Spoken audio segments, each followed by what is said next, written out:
Bienvenue dans le monde merveilleux de la relation client à distance. Un monde loin des yeux, près du cœur. Distance et care, deux notions qui semblent paradoxales et pourtant elles sont le cœur de notre métier. Le customer care, autrement dit le soin porté à la relation avec chaque client, et ce malgré la distance, est notre raison d'être, notre art depuis toujours. Nous sommes Bluelink. Depuis plus de 30 ans, nous accompagnons de nombreuses marques dans leurs projets de relations clients à distance. À travers ce podcast, nous avons choisi de partager avec vous des sujets qui nous animent autour de l'expérience client au sens large, en donnant la parole à nos experts. Une myriade de sujets passionnants qui vous permettront de mieux appréhender les enjeux de la relation client à distance. Loin des yeux, près du cœur, votre podcast sur la relation client à distance, à écouter et réécouter si le cœur vous en dit. Bonjour et bienvenue chers auditeurs. Aujourd'hui, nous avons le plaisir de nous entretenir avec Fadila Mirghani, responsable du recrutement et de la détection des talents, mais aussi référente RSE RH chez Bluelink. En charge de tout le processus de mobilité interne, de la détection des potentiels à l'échelle du groupe notamment, elle est également activement impliquée localement en tant que leader au sein de la communauté française des entreprises engagées pour une société inclusive dans un monde durable. Les entreprises s'engagent. Via des animations autour de la diversité et l'inclusion sur le territoire du Val-de-Marne, elle a à cœur d'aller à la rencontre de publics diversifiés, jeunes ou seniors, en situation de handicap ou issus des quartiers prioritaires de la ville et qui sont autant de potentiels candidats à l'emploi, au stage ou à l'alternance au sein de Bluelink. Une véritable quête des talents relationnels en dehors des sentiers battus, car, nous allons le voir aujourd'hui, la donne a changé en matière de recrutement et l'on vit un véritable changement de paradigme. Nous vous proposons donc un tour d'horizon avec Fadila. Bonjour ma chère Fadila. Bonjour Mathilde. Alors Fadila, peux-tu nous éclairer, dis-nous tout, quels sont les nouveaux enjeux liés au recrutement en matière de relations clients à distance plus particulièrement ? Ma chère Mathilde, jusqu'à récemment, le paradigme voulait que le diplôme constitue le filtre à l'entrée des processus de recrutement. Si un candidat avait les compétences techniques, alors on s'intéressait au reste du CV, de son profil, de sa candidature. Aujourd'hui, la tendance est en train de s'inverser. C'est-à-dire qu'on cherche d'abord un bon élément qui saura évoluer avec son poste et les changements à venir grâce à son attitude et ses qualités, bien sûr. Plutôt que d'embaucher pour une fonction figée, on mise sur un cocktail de compétences qui permettent de remplir une mission très précise, dès à présent, et qui pourrait, si nécessaire, être utilisée dans un rôle demain. C'est vraiment un nouveau système où l'attitude, la posture prédominent. Ce sont la personnalité et l'individualité qui prennent le pas sur le conformisme. Il n'est plus question de rentrer dans un moule, mais d'innover dans un cadre, d'accepter et de célébrer la diversité des façons de faire, des caractères, des modes de fonctionnement et de faire des soft skills un des premiers critères d'évaluation des talents et surtout des potentiels relationnels. Intéressant. Et donc, les compétences recherchées en matière d'expérience client ne sont plus aussi techniques qu'avant. Pourquoi, selon toi ? En fait, Mathilde, pendant des décennies, les compétences techniques étaient la pierre angulaire du recrutement dans notre secteur. C'était aussi l'ordre établi, plus largement.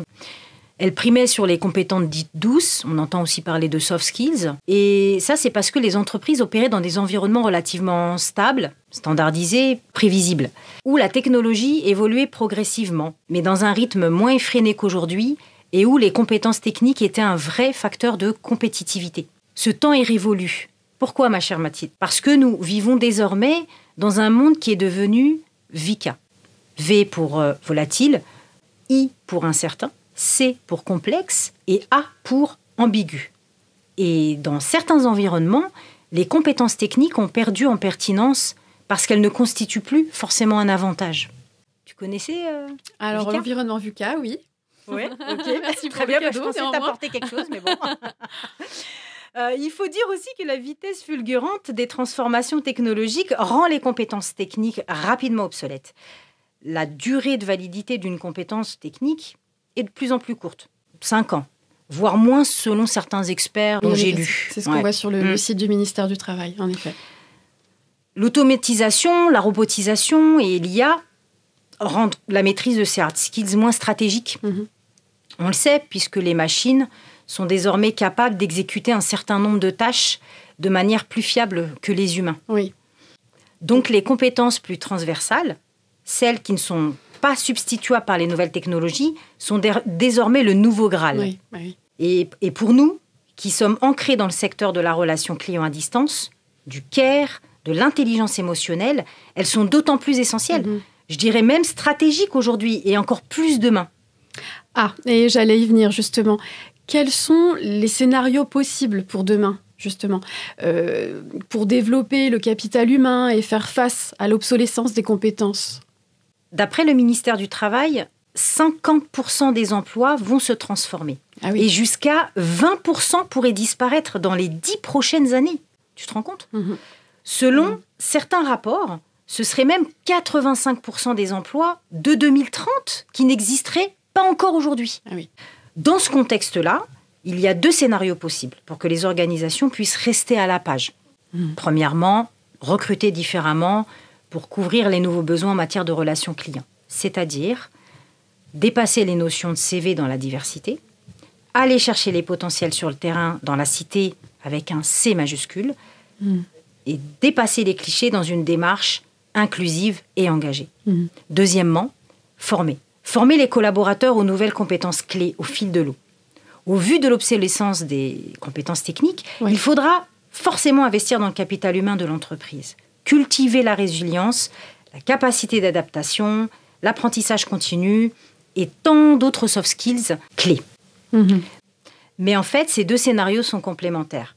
Et on voit bien que dans les 2 cas, les soft skills seront décisifs pour faire face à l'incertitude et au changement rapide de besoins en compétences. Et quels sont, selon toi, les avantages à miser sur le développement de ces fameux soft skills? Déjà, Mathilde, il faut savoir, il y a des avantages pour les candidats et les collaborateurs.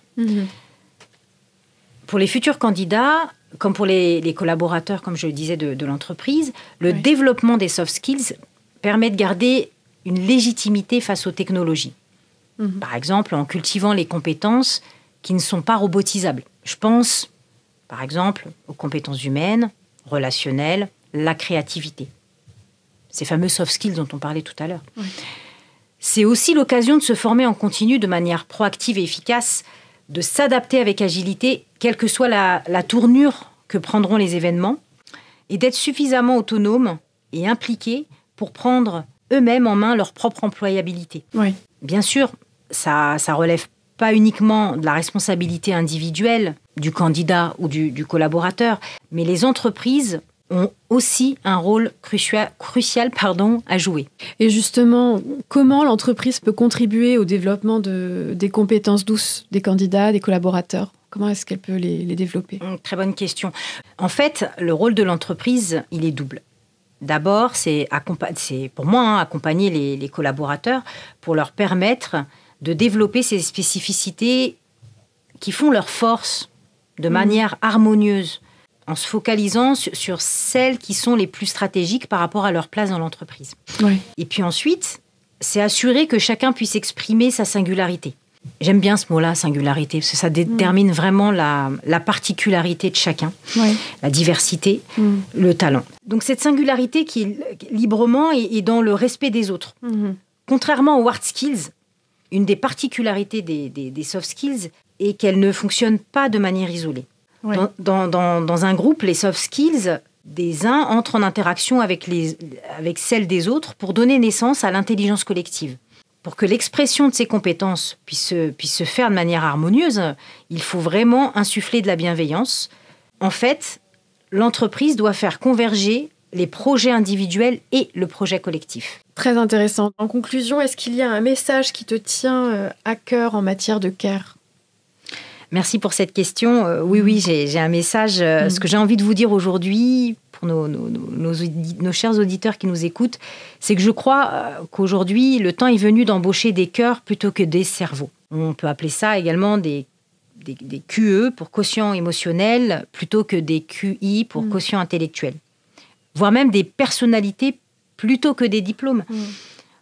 Et d'ailleurs, le défi, il est de taille, puisque cela implique de réussir dans notre métier, dans le recrutement, à identifier, à évaluer, à répertorier les compétences transverses de chacun, de trouver un moyen de faire rencontrer justement cette demande face à cette offre au sein de nos entreprises, avec souplesse et réactivité, tout en réinventant un mode d'organisation. L'évaluation et le développement de ces soft skills n'est de toute façon pas par nature et pas aussi facile que celle des compétences techniques. Oui. On est d'accord. Mais ce changement de paradigme est très positif parce qu'il va justement permettre de renouer avec ce qui fait la quintessence de notre métier, justement, le care.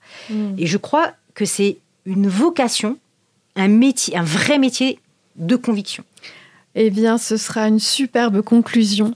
Merci beaucoup, Fadila, pour cet éclairage passionnant.